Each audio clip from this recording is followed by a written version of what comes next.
नमस्कार दोस्तों, अगर आपकी उम्र करीब 40 साल है या फिर आप 45, 50 या फिर 60 साल के हो चुके हैं तो आपके लिए यह वीडियो बेहद जरूरी होने वाला है।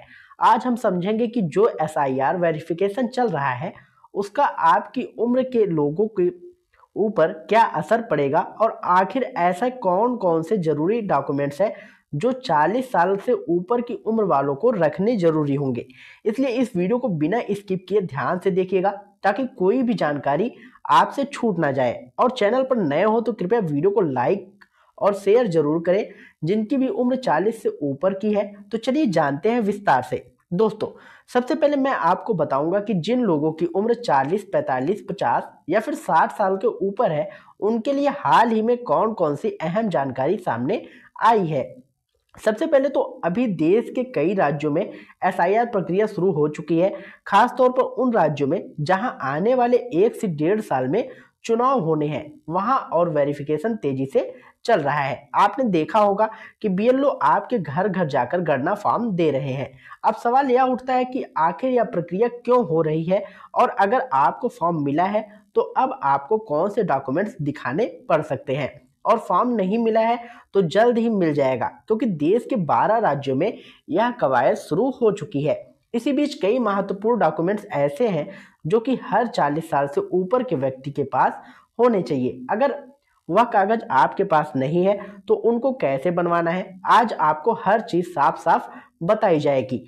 अब बहुत सारे लोग एसआईआर को लेकर भ्रम में हैं कि यह सीधा नागरिकता से जुड़ा मामला है। अगर आप नागरिकता साबित नहीं कर पाए तो आपको देश से बाहर भेज दिया जाएगा या सरकारी योजनाओं से वंचित कर दिया जाएगा। सबसे पहले मैं आपको इस भ्रम से साफ करना चाहता हूं। एसआईआर का पूरा नाम है स्पेशल इंटेंसिव रिवीजन, यानी कि मतदाता सूची का विशेष पुनरीक्षण अभियान। इसका मतलब है केवल वोटर लिस्ट को साफ और सही करना ताकि सिर्फ सही और असली मतदाता ही वोट डाल सके। इसका मकसद यह जांचना है कि कहीं कोई फर्जी नाम तो नहीं, कोई मृत व्यक्ति का नाम तो नहीं, या कोई व्यक्ति 2 जगह से वोट तो नहीं कर रहा।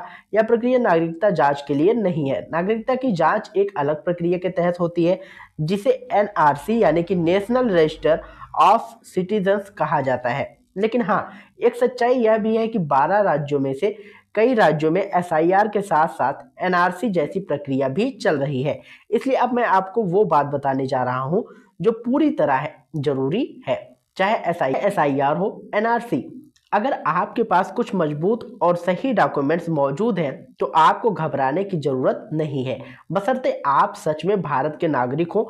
अगर हम असम की बात करें तो साल 2019 में वहां एनआरसी लागू हुई थी और उस समय करीब 18 लाख लोग ऐसे थे जो यह साबित नहीं कर पाए थे कि उनका जन्म 1987 से पहले भारत में हुआ है। वे 1987 से पहले से यहाँ रह रहे हैं। यही बात समझने वाली है कि चाहे एनआरसी हो, एसआईआर हो, एक चीज दोनों में कॉमन है। आपको यह साबित करना होता है कि आप 1987 से पहले भारत में रह रहे थे या आपका जन्म 1987 से पहले हुआ था। इन दोनों शर्तों में से एक भी आप पूरा कर देते हैं तो आप सुरक्षित माने जाते हैं। लेकिन असम में बहुत सारे लोग यह सबूत नहीं दिखा पाए, इसलिए उनका नाम वोटर लिस्ट से हटा दिया गया। हालांकि उन्हें एक मौका और दिया गया कि वे सही डॉक्यूमेंट्स बनवाकर दोबारा वेरिफिकेशन करवा सके। अब आप यहाँ गलती ना करें, इसलिए मैं आपको बताऊंगा कि कौन कौन से कागज अभी से तैयार रख लेने चाहिए ताकि अगर कल बीएलओ आपके दरवाजे पर अचानक आ जाए तो आप घबराएं नहीं। अगर आपकी उम्र 40 से ऊपर है और मान लीजिए आपका जन्म 1987 से पहले का है तो आपके पास सबसे पहले वोटर आईडी कार्ड होना चाहिए। अगर यह कार्ड 1987 से पहले जारी हुआ है तो और भी अच्छा है, लेकिन बाद का भी चलेगा। इसके अलावा आपके पास पासपोर्ट भी होना चाहिए, चाहे वो पुराना हो या नया। हालांकि यह वैकल्पिक है, अनिवार्य नहीं। एक डॉक्यूमेंट जो सबसे ज्यादा जरूरी माना गया है वह है जन्म प्रमाण पत्र। दोस्तों, जन्म प्रमाण पत्र आपके पास जरूर होना चाहिए। अगर यह अभी नहीं है तो आगे मैं आपको यह भी समझाऊंगा कि इसे आप कैसे बनवाया जा सकता है। इसके अलावा अगर आपके पास घर या जमीन से जुड़े कागज हैं जैसे रजिस्ट्री, पट्टा, केवल बेनामा या पावर ऑफ अटॉर्नी, तो ये भी आपके लिए काफी मददगार साबित हो सकते हैं। लेकिन अगर आपके पास जरूरी पुराने डॉक्यूमेंट्स नहीं है तो घबराने की बिल्कुल जरूरत नहीं है। अब मैं आपको बताने जा रहा हूं कि ऐसे में आपको क्या करना चाहिए और यह कागजात कैसे बनवाए जा सकते हैं। मान लीजिए आपके पास साल 1987 से पहले का कोई भी प्रमाण नहीं है, तो भी चिंता की बात नहीं है। कोई सरकार ने जन्म प्रमाण पत्र को सबसे अहम डॉक्यूमेंट्स माना है और इसे बनवाने के लिए आपको पूरा मौका दिया गया है। अगर आपके पास जन्म प्रमाण पत्र नहीं है तो आप अपने जिले के कोर्ट या अनुमंडल कोर्ट जा सकते हैं। कोर्ट के बाहर आपको कोई वकील मिल जाएगा, आप किसी भी वकील से संपर्क कर सकते हैं और एक एफिडेविट बनवाने के लिए कह सकते हैं। एफिडेविट बनवाते समय आपको साथ में 2 या 3 गवाह ले जाने होंगे।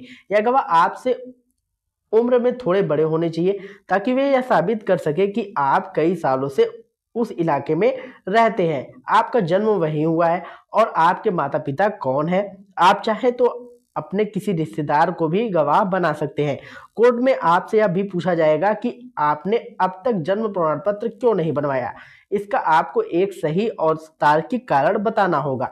इसके बाद आपका एफिडेविट तैयार हो जाएगा और आप इसे वैकल्पिक रूप से जन्म प्रमाण पत्र के सबूत की तरह इस्तेमाल कर सकते हैं। सरकार ने आम लोगों को यही राहत दी है ताकि किसी को परेशानी ना हो। अगर किसी की वजह से जन्म प्रमाण पत्र बनवाना संभव नहीं हो पा रहा है तो आप पासपोर्ट बनवा सकते हैं। इसके अलावा निवास प्रमाण पत्र, जाति प्रमाण पत्र खास तौर पर एससी, एसटी या ओबीसी वर्गों के लिए भी बनवाया जा सकता है। यह सभी डॉक्यूमेंट्स आपके लिए काफी काम के साबित हो सकते हैं। इन कागजों को तैयार रखना इसलिए जरूरी है क्योंकि अगर आपके राज्य में कभी भी एनआरसी या फिर एसआईआर जैसी प्रक्रिया लागू होती है तो यही डॉक्यूमेंट्स आपको सुरक्षित रखेंगे। अब बात करते हैं वोटर लिस्ट की। जिन लोगों के पिता, माता, दादा, दादी का नाम 2003 की वोटर लिस्ट में दर्ज है उन्हें आमतौर पर ज्यादा डॉक्यूमेंट्स दिखाने की जरूरत नहीं पड़ती, लेकिन जिन लोगों का और उनके माता पिता का नाम उस पुरानी वोटर लिस्ट में नहीं है उन्हें मैंने जो दस्तावेज अभी बताए हैं उनमें से कोई ना कोई बीएलओ को दिखाना जरूरी पड़ सकता है।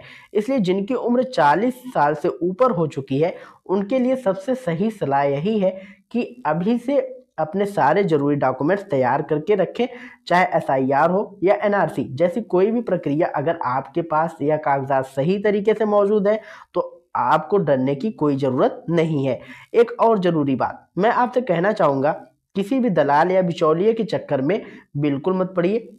जल्दबाजी में फर्जी या गलत तरीके से कोई भी कागजात मत बनवाइए। यदि आपके असली जन्म प्रमाण पत्र या पासपोर्ट बन सकता है तो वही बनवाएं। अगर नहीं बन पा रहा है तो आप अपने घर की पुरानी रजिस्ट्री, जमीन से जुड़े कागज, माता पिता की मृत्यु प्रमाण पत्र, कोई भी ऐसा सही सबूत संभाल कर रखिए जिससे यह साबित हो सके कि आप 1987 से पहले से भारत में रह रहे हैं। अगर आप यह सब चीज साबित कर पाए तो आप पूरी तरह से सुरक्षित रहेंगे, आपको किसी भी प्रकार की परेशानी नहीं होगी। अब अंत में आप सभी से एक छोटा सा रिक्वेस्ट है, अगर यह जानकारी आपको काम की लगी हो तो वीडियो को लाइक जरूर करें, चैनल को सब्सक्राइब कर लीजिए ताकि इस प्रकार की महत्वपूर्ण जानकारी आपको समय समय पर मिलती रहे। और अधिक जानकारी के लिए आप हमारे टेलीग्राम चैनल से जुड़ सकते हैं। और दोस्तों, अगर आप लोगों को एसआईआर फॉर्म भरते वक्त किसी भी परेशानी का सामना करना पड़ रहा है तो आप हमें कमेंट बॉक्स में जरूर बताइएगा, हमारी टीम आपकी पूरी सहायता करेगी। मिलते हैं नई वीडियो में नई अपडेट के साथ, तब तक के लिए जय हिंद,